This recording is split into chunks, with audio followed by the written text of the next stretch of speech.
remember the exact words my father said when I told him where the wedding was going to be.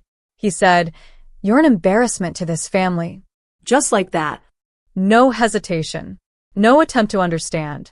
Just a cold sentence that hit harder than I ever imagined. Before we begin, drop a comment and tell us what would you do in this situation? Be honest, tell me in the comments below. We read every comment. Let's begin. See, I decided to hold my wedding at the place most people would never consider, a nursing home. Not because I wanted pity, not because I lacked options, but because my grandfather, who raised me when my own parents barely cared, couldn't leave his bed. He couldn't travel.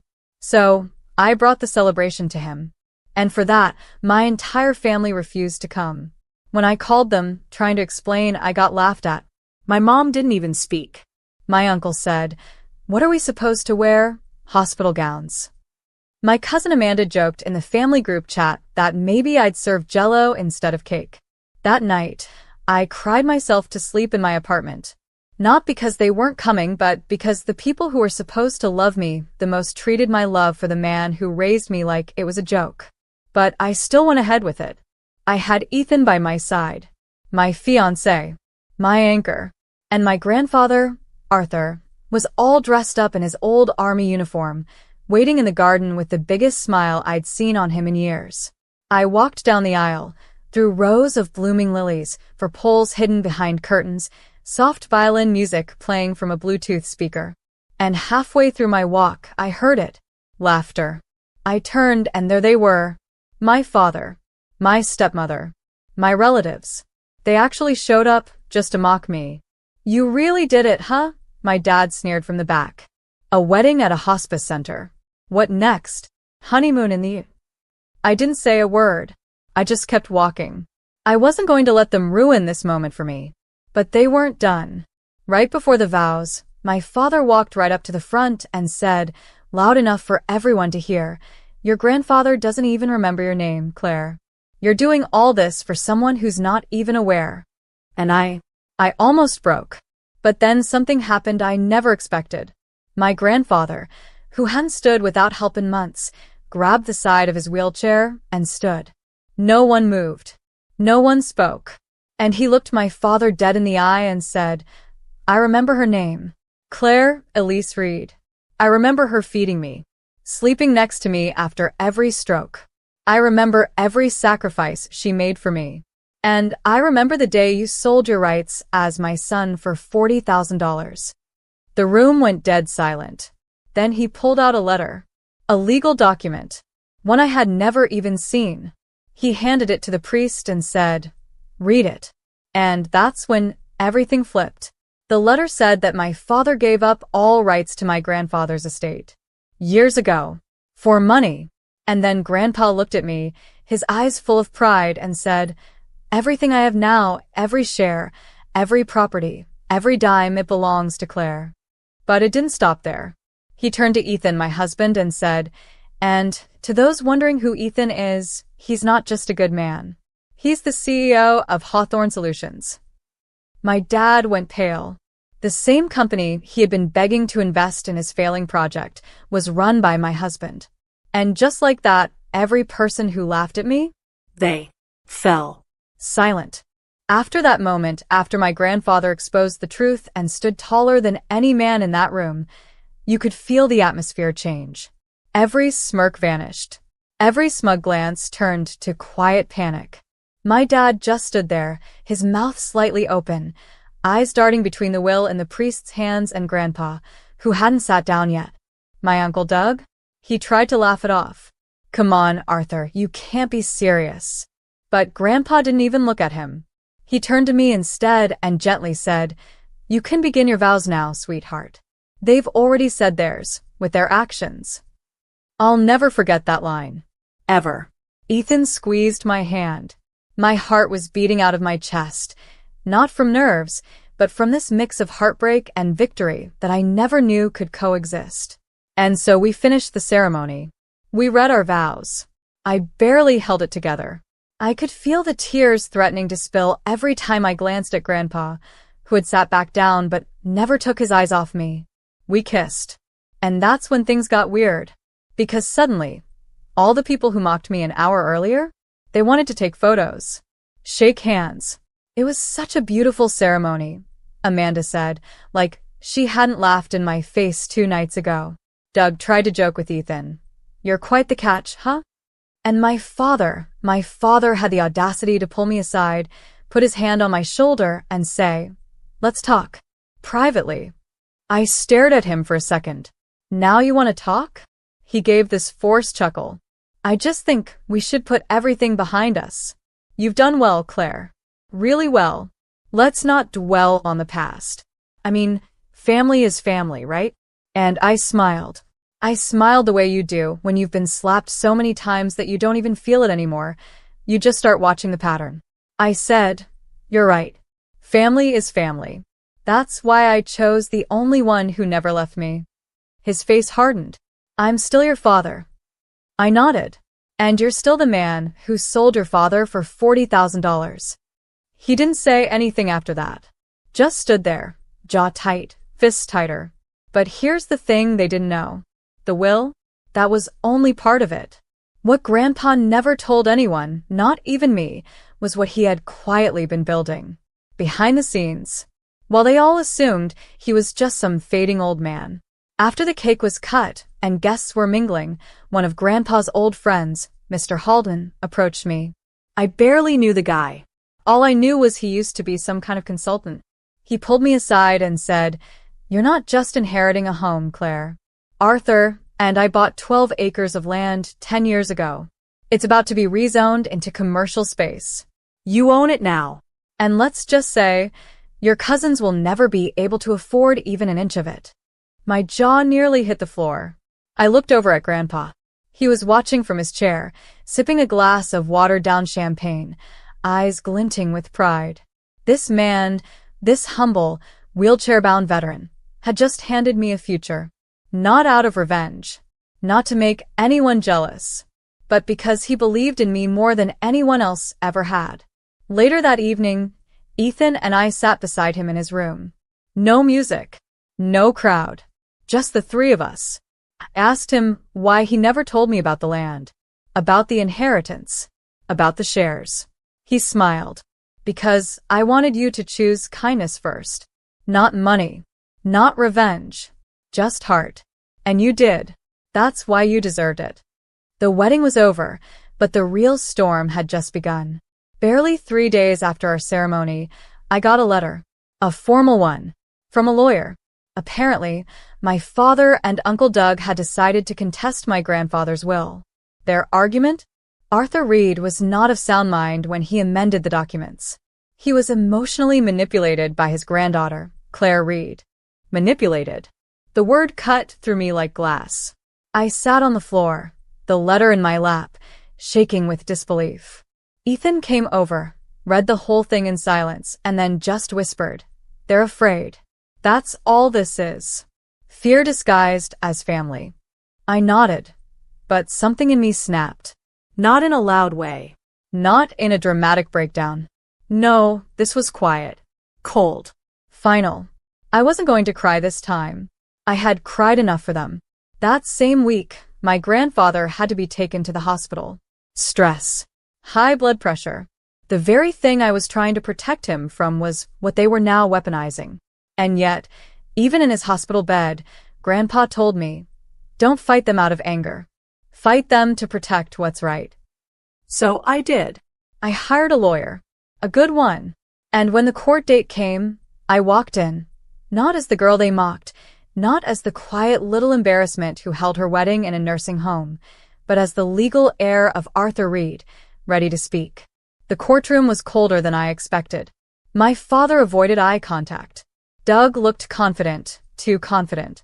Amanda sat behind them, flipping through her phone like this was some kind of annoying errand. When it was my turn to speak, I stood up slowly and said, I didn't manipulate my grandfather. I honored him. I chose love over appearances.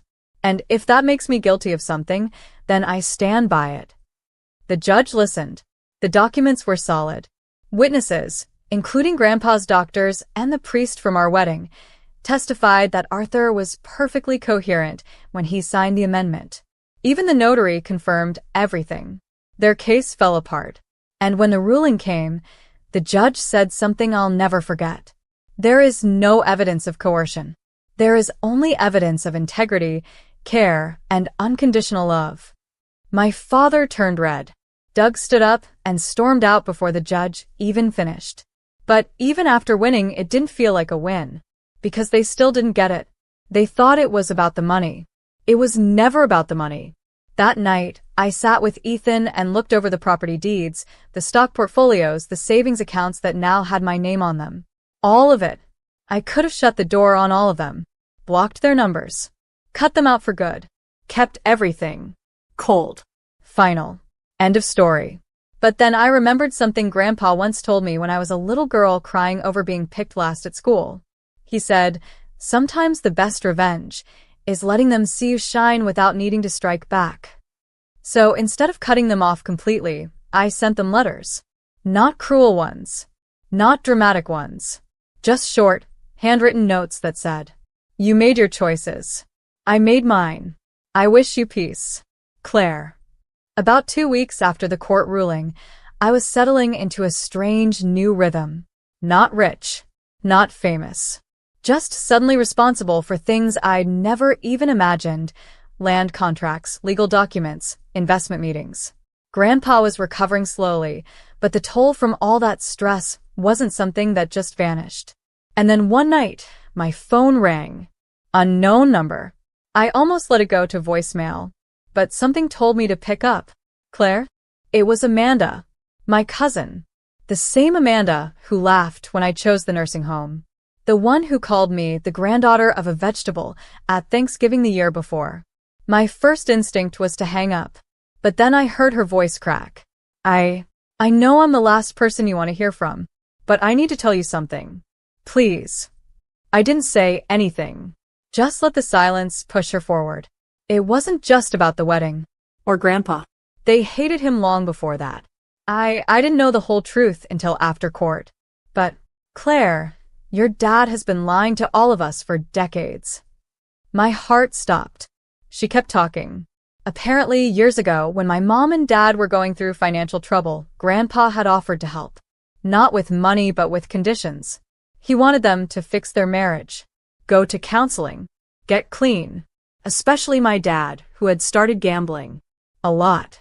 But my father didn't take that well. Instead, he manipulated the story. Told the rest of the family that Grandpa refused to help them. That he was cold. Selfish. Controlling. It spread like wildfire. And, because no one wanted to admit they were broke, they all believed the lie. It was easier than facing the truth. Amanda's voice broke completely. He poisoned us against him. And now I see it. And I feel disgusting for what I said at your wedding. I'm sorry. I sat there absolutely still. Because even though I had felt for years that something wasn't adding up, hearing it spoken out loud like this, from her, it shattered me. And it lit a new fire. I didn't tell Grandpa immediately. His heart was still fragile, and I didn't want to risk another health scare. But I told Ethan. And he looked at me and said something that sealed my next decision. Claire, you're the one holding the family's truth now. The question is, what do you want to do with it? I had the truth. I had the power. I had the proof. Amanda even sent me emails between her and my father, emails that revealed they planned to fake concern during the wedding just in case Grandpa mentioned his will. It was never about showing support. It was always about chasing the money. A week later, I invited Amanda to meet me, alone. We sat at this small cafe near the park Grandpa, and I used to walk in when I was a kid. She looked nervous. Ashamed. I think part of her expected me to scream at her. Instead, I slid a manila envelope across the table.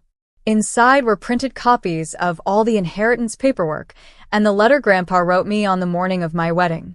She opened it, started reading, and started crying. And I said, "You want redemption? Start by helping me tell the truth. Not to destroy them, but to clear his name."